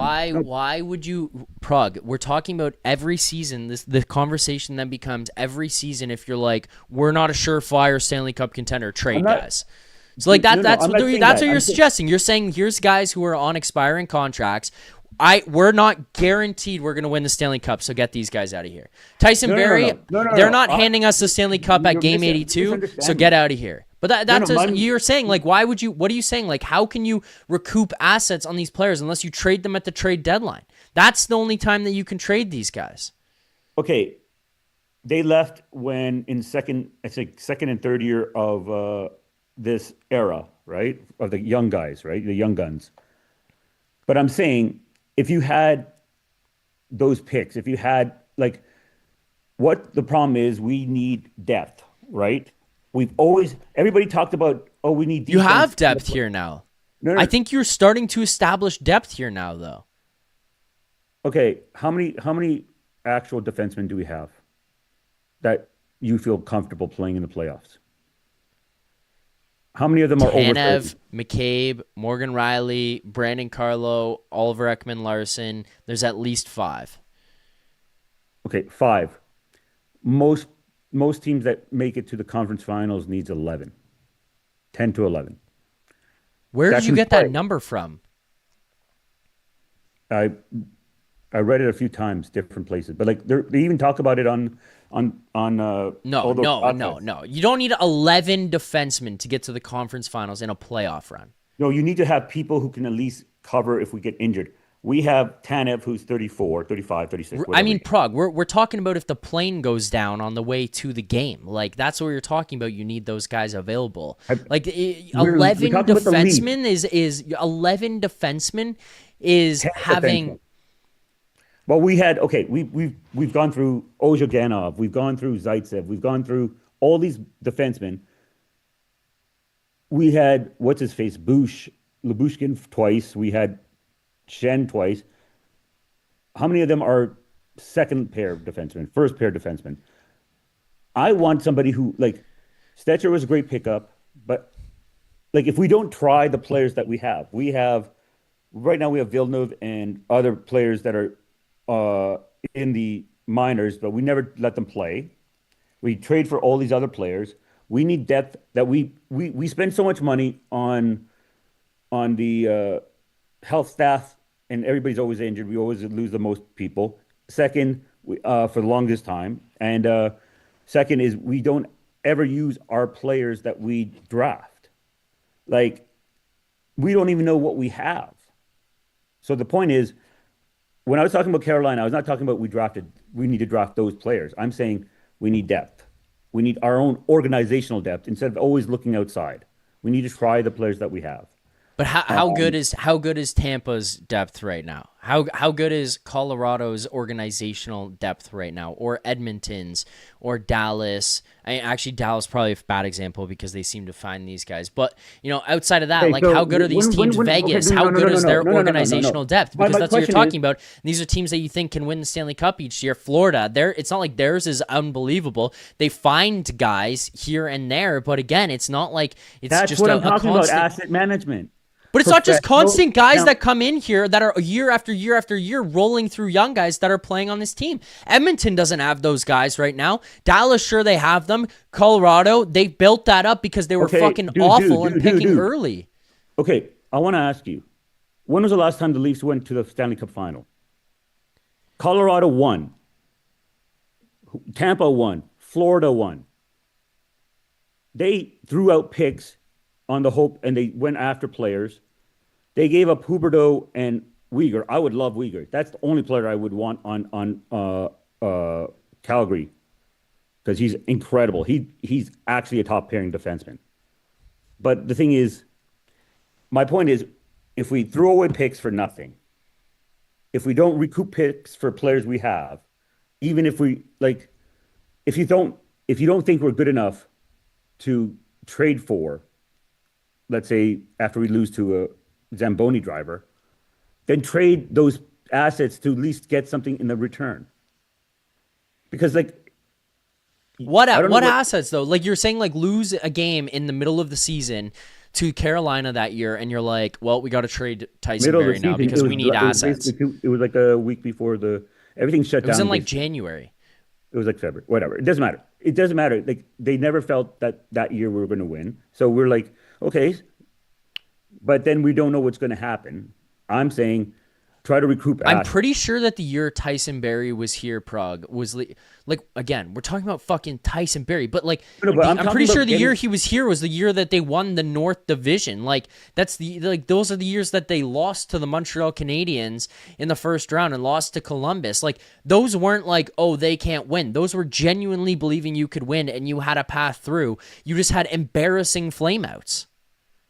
No, but I'm saying, no, you're losing the point I'm saying. I'm saying we don't have to trade. No, you just said that you don't think you can win, so why are you trying to win? You need to trade Tyson Barrie to get assets back at that point.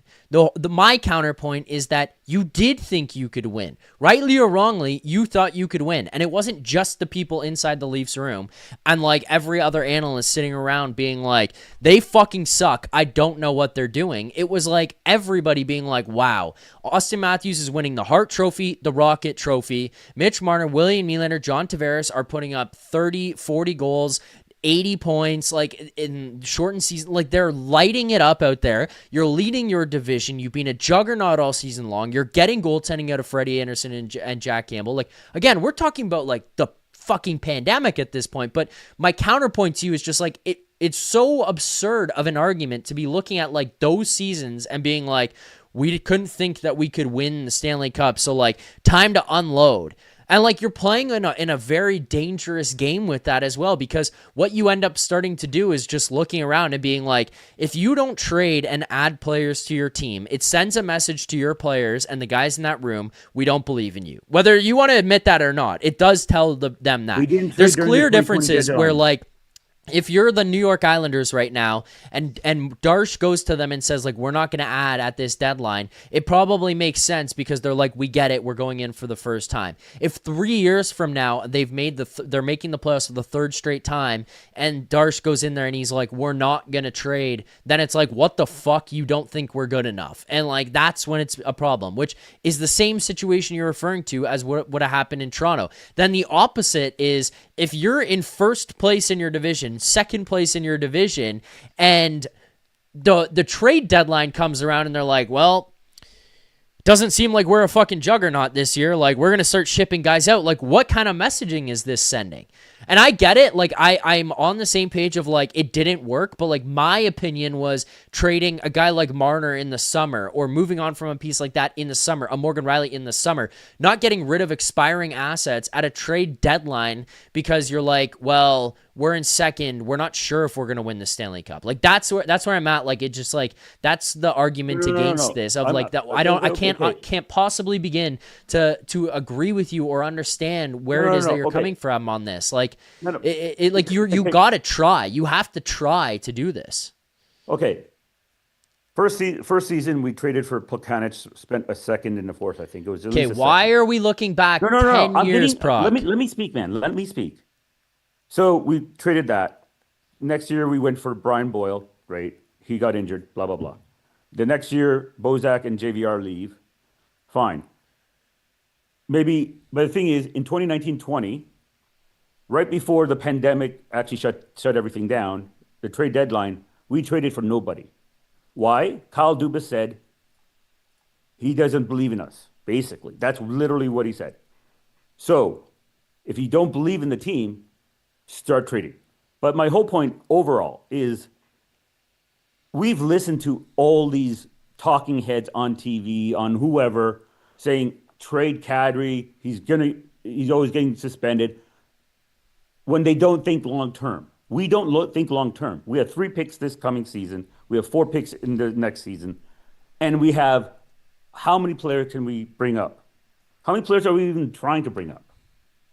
Like, I love Cowan, but playing him 20 minutes a night is not going to teach him how to be an NHL player long term. How? That's exactly what he's supposed to be. He's supposed to be a top 6 guy who plays 20 minutes a night, and he's playing unreal right now. How is that not teaching him how to be an NHL player long term? He's getting high leverage minutes in tough situations on the power play. Okay, so is he kicking off Knies? Is he kicking off Robertson? Should we just say fuck off Robertson? Who's playing first line right wing? Yeah, maybe you do say fuck off Robertson. Maybe he's not fitting into your top 6 anymore when he comes back, but you're looking for top 6 pieces right now. Maybe he's a top 6 guy. Dude, I know he's skilled. I know he's whatever. He just came from junior. I don't want So what? Dude, we have players who have shown what they can do. He's not scoring. Yes, Calle Jarnkrok? Calle Jarnkrok's the piece that shows you what he can do right now? Did I bring up Calle Jarnkrok? You're saying we have pieces who can do this. So Knies is one of the guys. Him and Matthews are one. Bobby McMahon. Let's toss Bobby McMahon into the river. Let's toss. You said get Yeah, because he's not a first-line guy. Why would you put him in there? I don't care if he's not a first-line guy. I'm saying. So why would you play him as a first-line guy if he's not a first-line guy? Him in the first line. Like, if he's playing in the middle 6, I have no problem with that. But so then who plays on the first line? The guy who played 20 minutes a night and looks like a top 6 winger. He played 1 game as a 20... Okay. Yeah, and he played 17 last game. Oh, wonderful. And so when Waugh comes back, we should cut Waugh's minutes. Let's cut every other player. Let's cut Knies' minutes. Let's cut everybody's minutes. Rielly doesn't play 20 minutes a night usually. Even last year. You don't want them to have to play 25 minutes a night on a regular night, which is what you're getting. That's what you're getting out of JT and Nylander right now anyways. You don't have to. What are you talking about cutting other guys' minutes for this? You don't have to do that. If your team actually has depth, like you're trying to say that they need, which I believe that they have, then those guys can get more minutes, and you don't need to play these guys for insane amounts of time. Easton Cowan is showing he's a top 6 guy, and you're telling me here right now, after watching him just play for 20 minutes, after watching him play for 16 minutes the night before and 15 minutes the night before that, and looking like a bona fide NHL player right now who's getting better every time he plays, who's on your power play and actually injecting life into something that doesn't have life for 5 fucking years of the power play, and Easton Cowan is providing that, and you're saying, well, I would rather him play 20 minutes in the AHL and not 20 minutes in the NHL. That doesn't even make sense. You're just playing 20 minutes somewhere else. Like, why would you not play him in the NHL? If he's playing 8 minutes a night, yeah, that's fine. That's a fair argument. I'm going to concede. But not if he's playing 20 minutes in the NHL at the fucking top 6 level and being an unbelievable beast out there with these guys. How many games has he played 20 minutes? Well, he's probably not going to play like that again unless he continues to show that he can do this. Dude. Again, he's earning Berube's trust. I had no issue with him playing 20 minutes tonight. Berube, what the fuck has Berube done? I don't like what he's done. I don't care for... Listen, our team is what? How far are we from Buffalo in terms of the standings? How far are we from Calgary? We're bottom 5 or 6 in the league. Okay. I'm not trying to say that this team is like some fucking legendary team that's going to win the Stanley Cup, but Prague, that's a faulty ass argument because they're also 4 points away from the Detroit Red Wings, who are in first place in the Atlantic right now. That's 2 wins. Okay, do we have anyone like Sider, Edvinson, Sandin Pelika? Like, who do we have? We don't have anywhere near their depth in terms of young players on ELC, so we're not paying up the ass. We have Easton Cowan. We have the guy that you just said you don't want to play in the NHL at all because you want him to play 20 minutes for the Marlies instead of the NHL. Listen. That's the guy on the ELC that you are talking about. That's the exact guy that you're talking about. Dude. Okay. Dude. So, no. How many players right now? So, there's 6 forwards. I think it's... No, 5 forwards. How many forwards and how many defensemen are we out right now? We're 2 defensemen, 4 forwards. So we get rid of all 6 players. 6 players right now. So 2 defensemen. Tanev may never play again. Carlo, I don't know what the injury is, right? Okay, yeah. So we're gonna when those 4 forwards come, who are we kicking out? Laughton? We're saying fuck yourself. Who are we getting rid of? Rielly, Domi, Quillan. There's your first 3 that can go out of this lineup. Quillan actually can hit. Did you see what he did on the side of the net today? My God. Are you arguing that Jacob Quillan needs to be in this lineup over Easton Cowan right now? Because is this a serious argument? Yes, because I'd rather have him develop, at least bring him up if we're on a run in a couple months. Or if we need injury help. I get it as a depth piece, and I like Jacob Quillan too, but if you're looking around and a realistic expectation of what this group could be, Easton Cowan is playing 20 minutes again here tonight and having an impact on basically every single shift, and Jacob Quillan is on your 4th line playing 8 minutes. It's not because I don't like him that I'm bringing this up. I like him, but I can't believe you're arguing about Quillan taking the minutes from Easton Cowan. You'd rather have Quillan in this lineup? Dude, you never listen to what I'm saying. What are you trying to say then? I'm saying when all those players come back, you're going to sit down people who we're paying $3 million to and say, fuck off. Or if you want to get rid of these players, how are you going to get rid of these players unless you're eating their contracts? Like, think about things rationally. I'm talking about if we had picks, we would have Beth. we would have players coming up every year that could push our players, and we wouldn't need fucking Domi. We wouldn't need all these players that we don't like. But the thing is, you're just saying right now that you wouldn't need these players, and now you have a guy who can take the spot, and you're telling me you don't want the guy here. Okay. Like, this doesn't make any sense. No. Doesn't make any sense. No. Okay, I'm not getting rid of who's in our top 6 right now.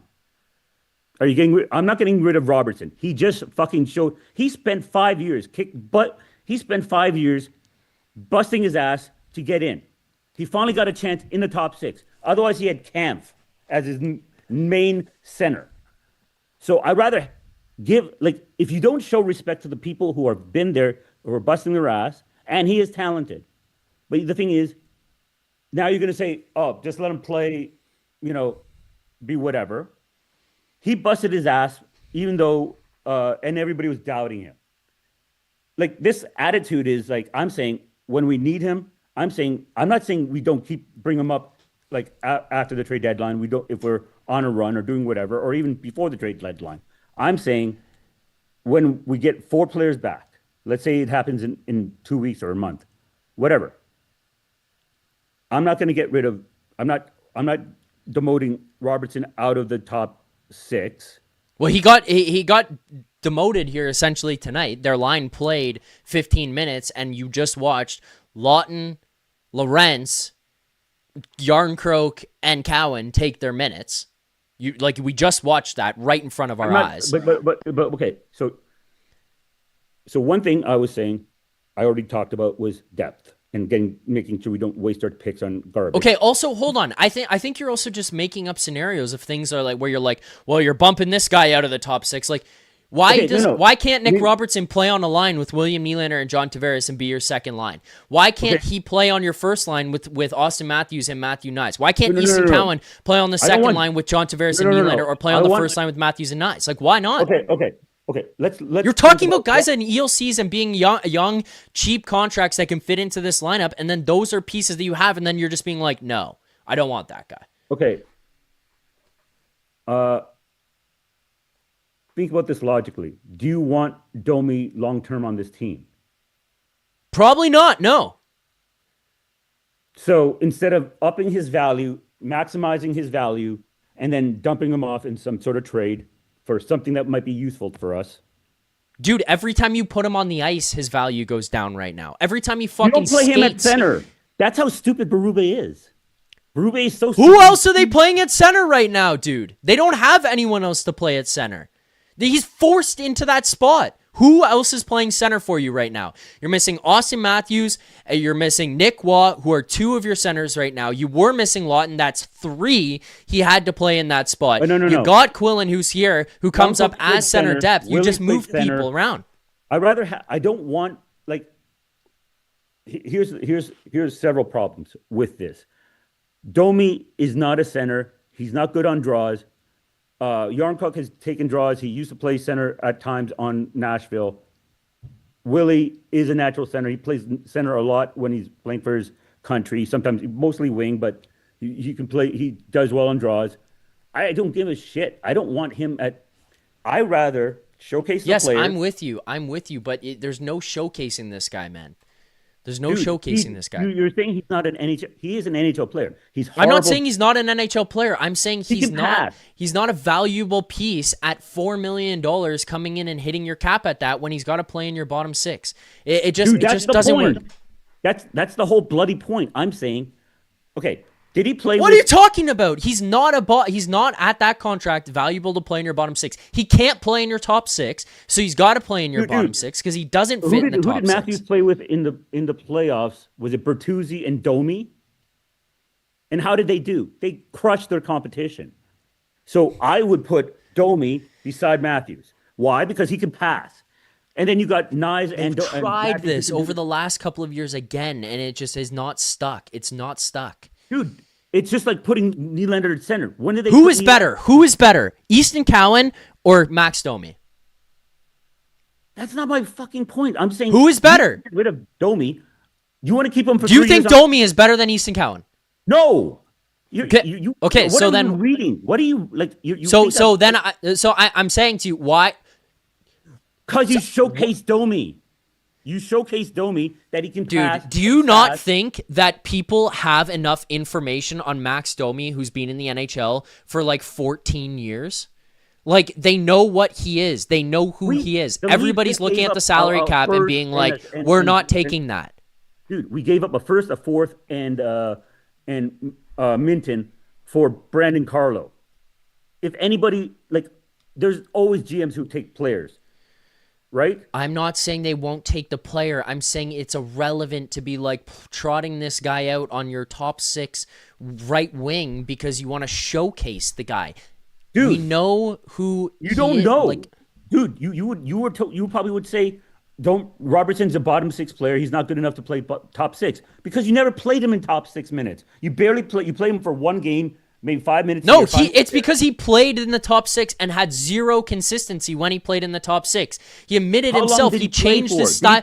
He changed his style of game. It's on this channel. People can go watch it. Nick Alberga sat down with him on this channel, Leaf Station 401. Everyone should go watch this after. I already watched it. He sat down with him. Good. So then you would have heard him on this channel say that he changed his game. He wasn't getting consistent ice time. He wasn't getting top minutes and decided he had to change his game. He changed his game, and rightfully so, and now he's getting an opportunity to play in the top. But it's not like what he was doing before were deserving of that opportunity. He wasn't doing that. The point is, if you're not getting consistent minutes, one of the things I also dislike about Berube is he keeps changing the frickin' lines. Put them on for like 10 games in a row. Get them some sort of consistency there. But he doesn't do that. We lost most of our players in the last week. Tanev was the one player that we've lost early. Laughton was not playing. But the thing is, just because we lost Laughton, we switched the lines every game for, 2 months? Before Knies went out, before Woll went out, before Matthews went out. For one player who's a bottom 4C, why? Why were we switching the lines every game, sometimes multiple times during the game? There's no consistency. You need consistency. So if you play him, and if we can't even trade him for a third, like Domi, then that's our fault. But the thing is, no, that's not. If you can't trade him for a third, that is not the Leafs' fault, Prague. Unfortunately, that's just because Domi is not that valuable at what his contract is. $3.75 million contract. Yeah, Tree Living did. I get that. I'm not saying it was a good contract. I'm saying you're fucking high if you think that you're getting a 3rd-round pick right now for Max Domi. Like, they tried to shop Nick Robertson in the summer. Better player, I would say, and higher ceiling than what Max Domi currently has if you're looking at just where they are in their careers right now, what you would be able to get for them. And people were just not willing to pay, and they're not just trying to get guys out of here for the sake of getting guys out of here the summer. They weren't trying to get rid of him like that. So, like, again, like, it just, like, the idea of just not wanting to play Easton Cowan because you're like, we need to showcase Max Domi is fucking outrageous to me. Okay, so we're going to play Easton Cowan in a season that we're going to lose. And who are we going to take out? We're going to take out Domi. We're going to take out Yarncroc, who can actually play defensive minutes. He can play center. He goes up and he's a utility. Now, I want to be able to trade these people off so we can improve. If we're on a good run, I want to get something that will help us in the run. And then bring Easton Cowan up and play him in top 6 minutes. No, but you need to play him before. You need to give him the experience. You need to let him play. He's playing right now, and he's good enough to be. I'm not saying don't stop, but we have injuries. But when we have all these injuries, like Quillan, if you saw how he played defensively, even in those 8 minutes, he stopped people on the side of the net. Nothing that.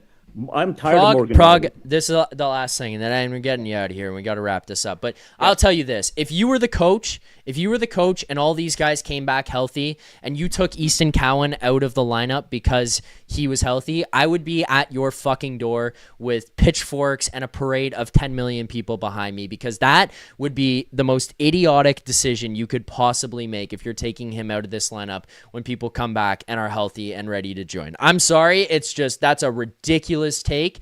I mean, that is outrageous. Like, that would be your last day coaching, not just for the Maple Leafs, but in the NHL in general. The kid's an NHL player as of what he's doing right now. And not only that, but he deserves top 6 opportunity. And to suggest that when guys come back healthy who are going to play lower than him in the lineup, that he shouldn't get that opportunity and should go back to the Marlies, that's ridiculous. You want to play in this lineup, fucking be better. You want to showcase, fucking play right now. Because Max Domi, and doing what he did in overtime tonight, guess what, Prague? He entered this game as the second line center. Sure, I agree with you. He shouldn't be playing center, but that was 3-on-3 overtime where you're not necessarily a traditional center. And he just got his shit walked. He got his shit walked, and he looked terrible. With him? He had Robertson with him.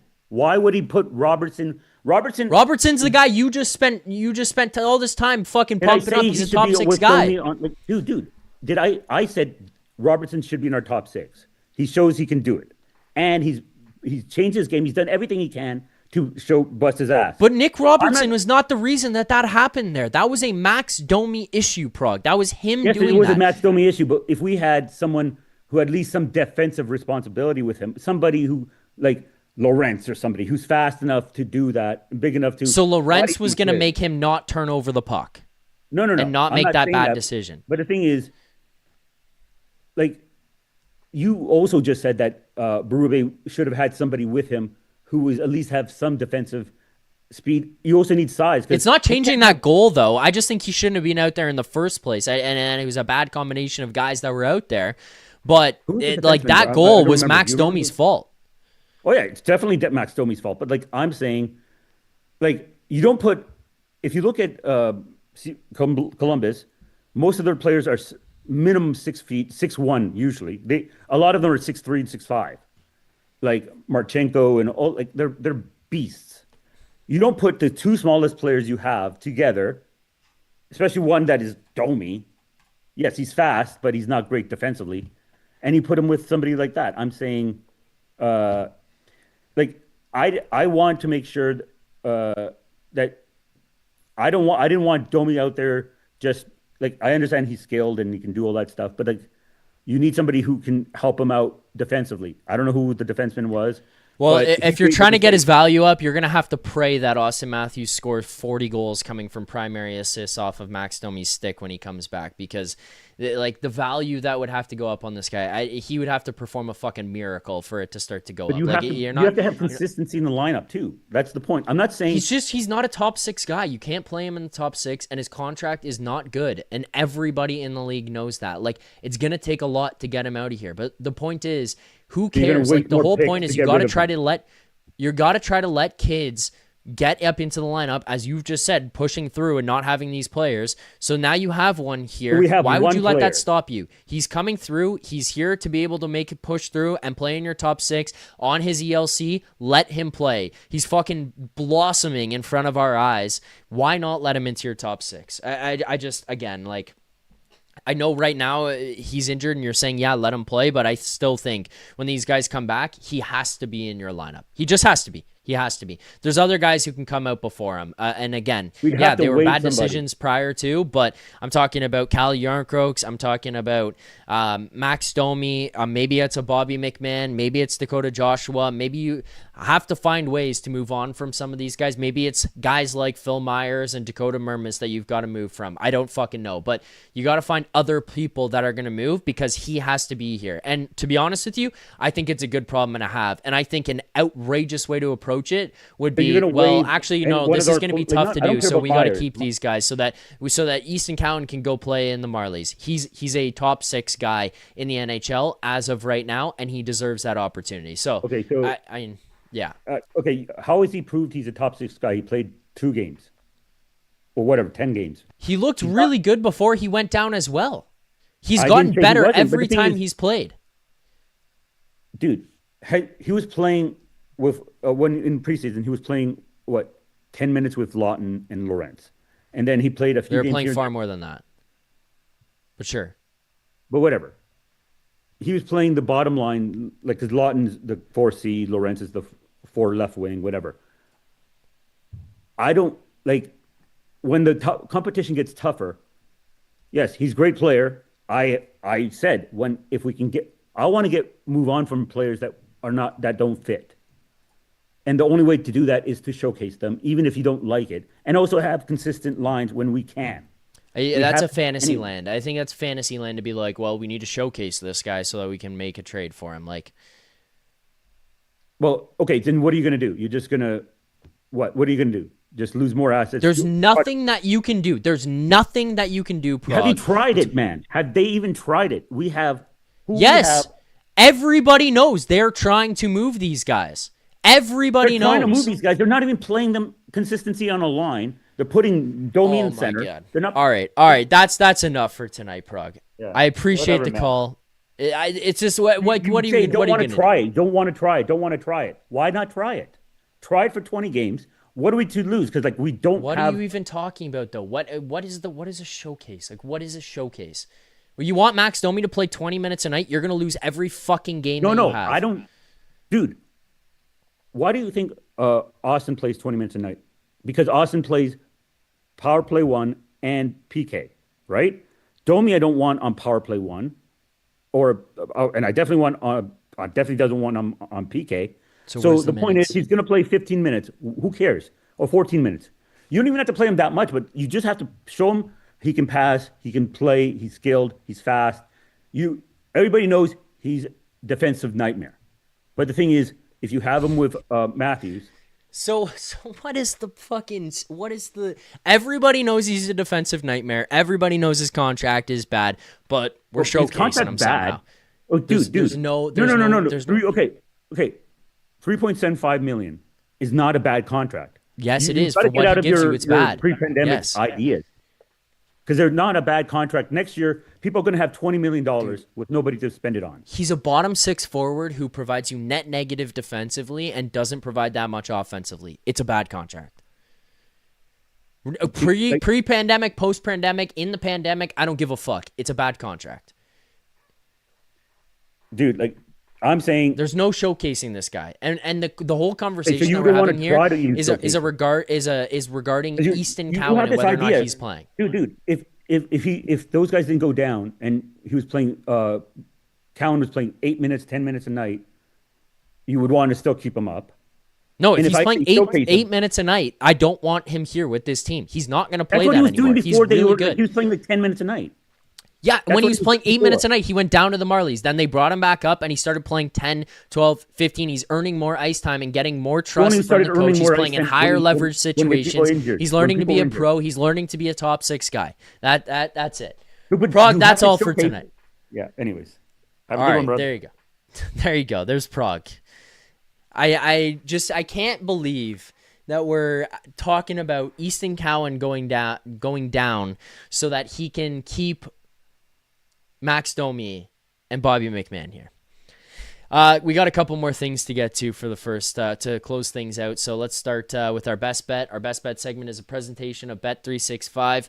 Whatever your bet is, it's never ordinary. At Bet365, download the app and get in on the game. Use the code NATION. Bet365. You must be 19 or older. Ontario only. Please play responsibly. Best bet for tonight, we had 2. Unfortunately, neither of them get through the uprights, and Prague is probably pretty happy about this one. But starting here, we had Nick Robertson to record 1+ point. He unfortunately does not. No points for that line. Nick Robertson, 0 goals, 0 assists, -1. He had 0 shots on goal tonight. I kind of thought he was going to step up and be really pushing pace in this one. I thought he was going to be fighting because I got bumped off of that first line. I got to go down to this one. I'm going to now push forward.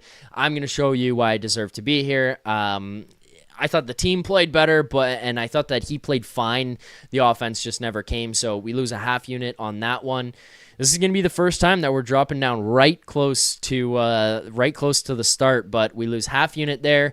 The other one was Easton Cowan power play point. Now there you go. Now Prague, this is going to send him to the Marlies. No power play points, Marlies. Easton Cowan, 1+ power play point at plus 450. We had a quarter unit on that one.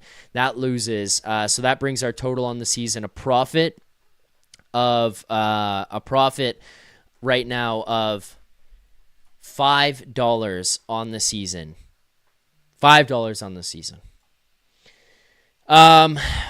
Proceeds from our super chat do go to SickKids charity. We have another super chat here. Actually, 2 super chats here, so let's quickly get to these. But first of all, Michael, if GM's job is in jeopardy and the family need a salary to ensure the route to get in the playoffs, he will trade the 28 first pick, and Tree will do that too. Maybe. Shane Brom, Zach, did you get Prague's point? No. I cannot wrap... Well, I know what he's saying, but I cannot comprehend wrap my head around the idea of playing Max Domi on the first line to showcase him and sending Easton Cowan to the Marlies. Also, I think that this went off the rails when Prague suggested that you need 11 defensemen to go to the conference finals. Like, I don't think I've even heard of a fucking team doing that unless it's like the worst case Ontario. Like, I don't even know that that's ever happened. Like, I can't think of one. Maybe I'm an idiot and I just am not thinking, but I don't even know. I think that point was the turning point where in my brain I was like, we're talking nonsense here. This guy's talking about, I read it somewhere. Now, I don't know.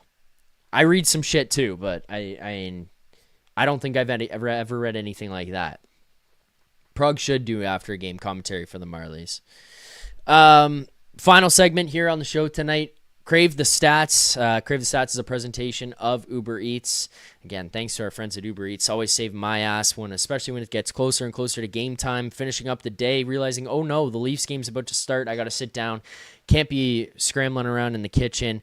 Uber Eats is enabling fans to maximize their fandom all season long with exclusive game day deals on the app. From game day eats to paper plates and napkins if you're hosting, to all the ingredients you need to make your favorite game day dip. Every time the Leafs are playing at home, you can get these exclusive deals in Toronto only on Uber Eats. Firehouse Subs, the BOGO Brisket Hat Trick, Kibo Sushi, BOGO California Roll, Shelby Shawarma, BOGO Traditional Wrap. BOGO is buy one, get one. Before, during, and after the game, Uber Eats is assisting every fan's hockey experience all season long. Stats of the day here today. Let's just quickly go over the box score. Let's go to the top. Easton Cowan, not a top 6 guy. Guy you want to send to the Marlies here, apparently.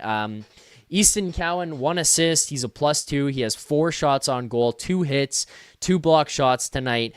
Plays 3 minutes of power play time. He's 20 minutes of time on ice. The kid looks like a bona fide NHLer, in my opinion. And I just see no possible way that you could be taking him out of the lineup when anybody healthy is coming back. Like, the only guys who are ahead of him in this roster for me are Matthew Knies and Auston Matthews.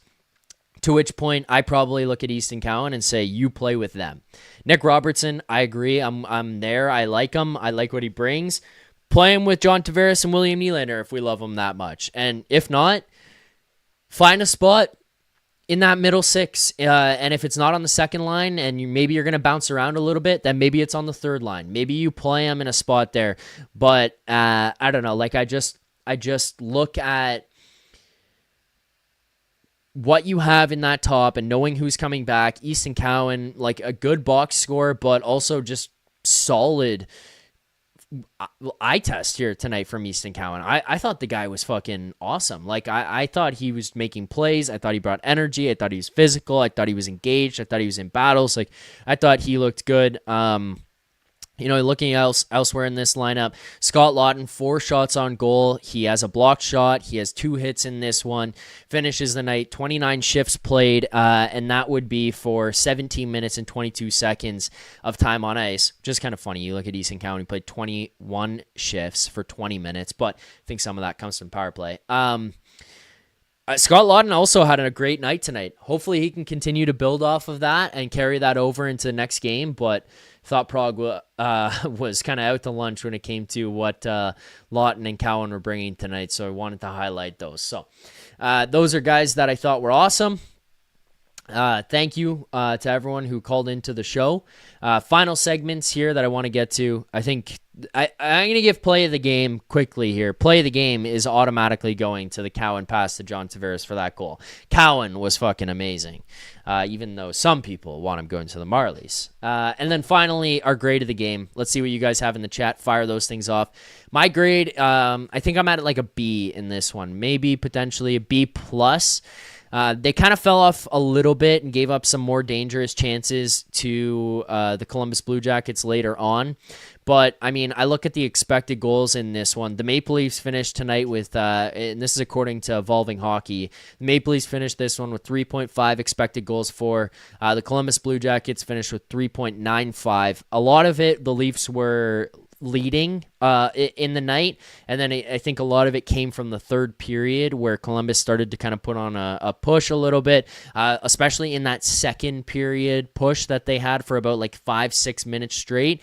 And then overtime, I would imagine, I want to see what the numbers were, but I'm just guessing that in overtime there was a couple real good chances that the Blue Jackets had that are going to contribute to that. So a couple of those. I'm just trying to look at, see if there's another way to sort through that. Yeah, I can't pinpoint some of those, but yeah, those were 3.95 for Columbus, 3.5 for the Leafs. Also, I mean, just a shout out in that, Joseph Woll, I thought, played a good game. 900 save percentage. He lets in 3 goals on 30 shots. And then Jet Greaves. That's the other thing. Jet Greaves played an unreal game for the Blue Jackets. If it's not for him in the first period, I think the Maple Leafs have a commanding lead through that one. He makes 27 saves on 29 shots. He has a 931 save percentage. I thought he was really good in this one as well. It's a B. It's a B for me tonight. I know a lot of people are more negative on it, but I think the process was there. And I think that if you can insert some guys back who can continue to play the way that this group is playing right now and carry that energy and enthusiasm, then I think that it only pushes you further, and it's just another step in the right direction. So that's where I'm at with this one tonight. If you enjoyed this, hit that like button, subscribe here to the channel. I will be back on Saturday for another game preview, as well as another Leafs Nation After Dark following the game against the Montreal Canadiens.